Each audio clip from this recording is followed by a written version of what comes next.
friends, this is the Miss Wolfie from Our Half Acre Homestead.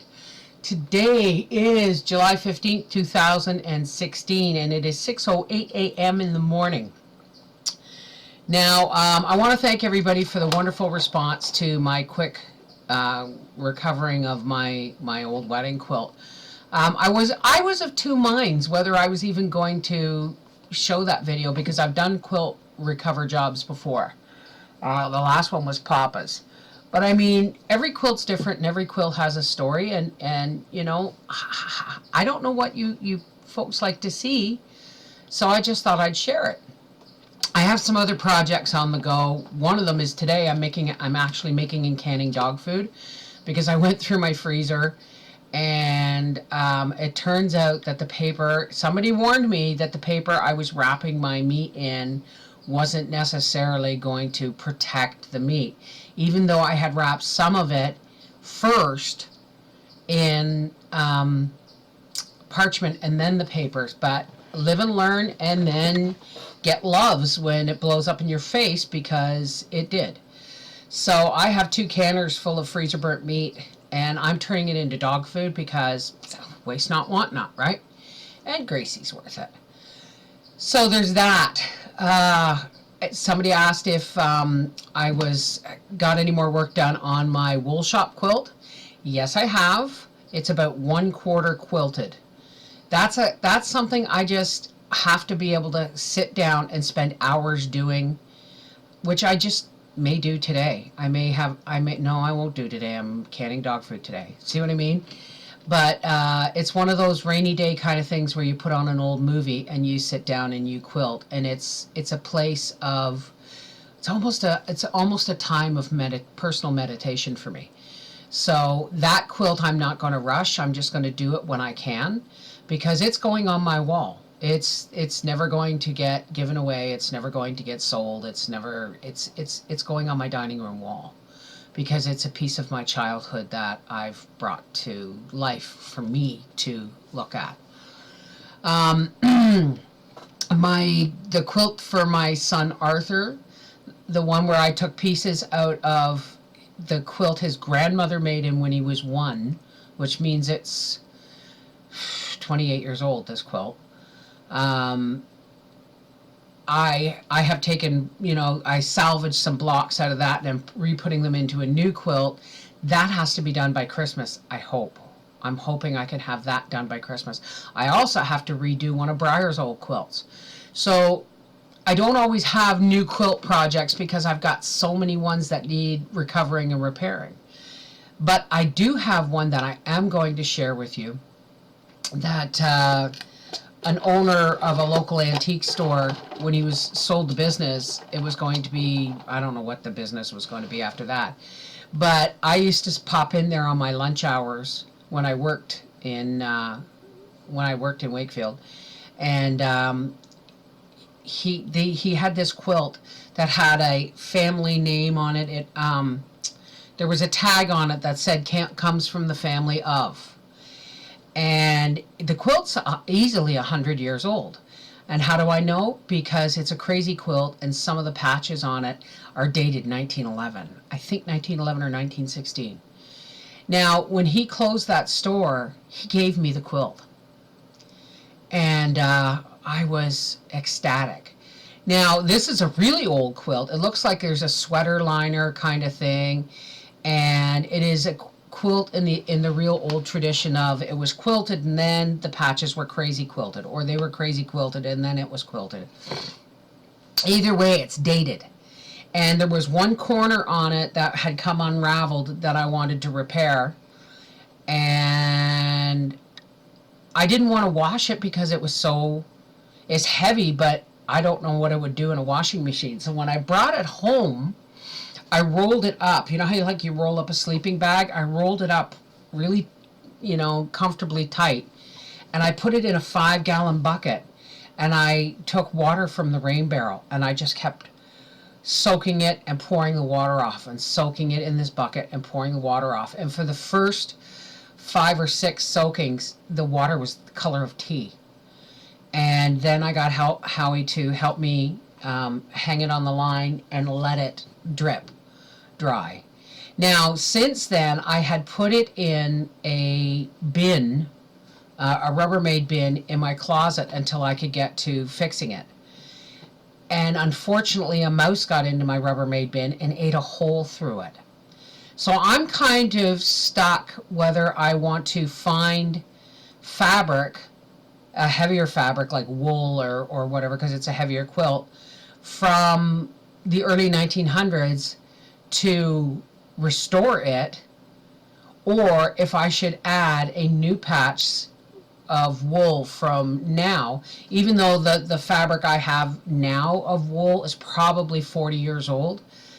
It's still not old enough to be considered restored, but I was considering doing it and then putting 2016, embroidering 2016 on the repair block. So I'd actually, I'd actually think that would be, I'd like your opinion on whether I'll do that or not, but that's going to be another project. My bean barrel are doing awesome. It's a barrel of greenery. I mean, you can't even see the barrel, and I will take some pictures another day. Papa weeded my garden for me. The stockings on some of the cabbages, because we've had such a high humidity rate lately and a lot of rain, some of them are rotting. So I'm going to have to go out today, and I'll take a camera out today and show you, and I'll cut the stockings off. And, well, I'm just going to have to hope I can deal with, bugs. Maybe the moths are past that point. So maybe I only needed to protect them in the beginning. I don't know. But I came to the realization, between the heat and the rain, I've had trouble weeding my garden. And I kept around the turnips clean, and I kept around the cabbages clean, and the potatoes, well, they just took over their own patch of the garden, so I don't have to worry about them. But at one point, weeds got as high as my knee, and they were great, big, juicy. I call them pigweed. I don't know what they really are. But I pulled them all up. And in the yard of the kids by my garden, Daddy has a skid in the doorway of their yard, so that, because they're rambunctious little buggers. So, and the old door on their yard needs replacing, so it can be opened and closed, but I don't think it's up to 4 little goats with horns. So he put a skid in there so that I can open the door and give them, all kinds of fresh stuff without them getting out. And what I used the skid for was, these weeds were like, 16 inches or so, and I just pulled them up by the roots after the last few rains, because I was weeding in progress, and I just stuffed the roots down into the slats of the skid, and it came up like a big bouquet, and those goats just ate that like crazy. So again, goats are funny. If I had thrown them on the ground in their yard or even in a bowl, they wouldn't like them. They like to browse. So actually having a stand for weeds or garden throw off, they really love that, and they just munch them right up. However, I've come to the realization that barrel gardening is going to be a new way for me to garden next year, because the beans turned out really well. I'm having a hard time weeding my garden now. And Papa had come home from work the night before, and finished weeding my garden for me, because it was a mess. I mean, yes, the cabbages were doing, fine, and the turnips were doing okay. What there is left of them after my chickens got into my garden and scratched the seeds all over the place. But I have to start thinking about different ways of planting. And so the success of this barrel garden's been really, really important to me. And it works. It works really well. So I'm going to try and build a couple more before fall to have for next year, because then I want, I'd like one for pickling cucumbers, and and maybe one for tomatoes, and any kind of like vining thing or growing thing like that. It would work really well for. What else is there? Not much else. Gracie was supposed to go for a booster today, but I can't make the appointment, so I'm going to put it away for 2 weeks. I'm still of two minds. The vet wants me to, the vet wants me to have her fixed before her first heat. Now, I've seen a lot of dogs, big and small, that have been fixed before their first heat, and I've never seen any health issues because of it. I had one person, thank you, Shelley, say that it's really important that they get that first hormone burst. I don't know. However, I do know that we found a local fellow who has a 1-year-old beautiful brindle boxer boy, and he is just gorgeous. And where we got our dog and where he got his, we're 99.9% certain that they're in no way related in the last 3 generations. So we're thinking about it. We're thinking about letting Gracie have 1 set of puppies before we fix her. I haven't decided yet because it's going to be me who looks after her and looks after the puppies when nobody else is here during the day.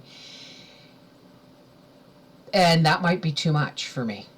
I'm starting to have to admit now that what I could do even 5 years ago, I can't do now. The garden this year was a really a task for me.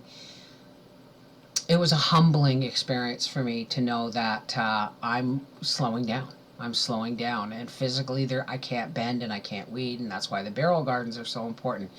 But having a dog go through a pregnancy and then raising, 3 to 6 puppies for 8 weeks is a lot. I've done it. Mind you, I've only done it once, and that was with my Pepe Le Pew, who's on my arm, and she had 6 puppies in a heat wave in July 2005. And she whelped those puppies in my bedroom with the only house in the room that had air conditioning. And I helped her deliver them because I didn't know at the time. The first puppy died because I was out of the house when it happened. And I didn't know that pugs have a really hard time reaching that sac, and the puppy was still in the sac, and it was half hanging out of her, and she couldn't get around to break the sac, so we lost one, and it was heartbreaking. But I helped her deliver the other 5, and it was an experience I'd like to repeat, just because Peppy and I always had a connection right from the day I brought her home. However, helping her deliver those puppies is an emotional connection as well. Peppy was my soul dog before the puppies, but we were friends after she had those puppies. You know what I mean? So we'll see. I don't know if I'm up to it. We're training Gracie to stay around our property, and she ran up to the road yesterday, which is really upsetting because I can't chase her. Okay. Now, Nan said, "Come on, get the stick," and she came running back down the driveway, but it was an eye opener for me. What's going to happen when she's in heat? She's never really been tied up before. And my neighbor has big male dogs.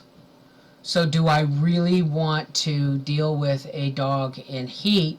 Because she'd have to go through at least 1 heat before breeding. She'd have to go through, 1 or 2 heats. Well, I wouldn't breed her in her first heat. She's still a baby. But, so I don't know. I'm going to have to decide whether I'm up to it. Now, my brain and my heart tell me it would be awesome for her to have 1 litter of puppies, and then I could keep 1, and then fix Mummy and fix the baby later. Or the puppy later, and then have 2 dogs that we know we're gonna pretty much temperament and stuff like that. But then there's the acceptance, the humbling acceptance that my fibromyalgia, although I work really hard at not letting it ruin my life, it encroaches on my life more every day. So I don't know if I'm going to be able to do it. But anyway, this is the Mrs. Wolfie from our half-acre homestead with a tea break update. And I've discovered green iced tea, and I just love it. Anyway, you guys have a great weekend. I have a lot to do, and hopefully I'll have a video for you tomorrow or Sunday. All right? Take care. God bless. Stay cool, stay hydrated. I love you guys.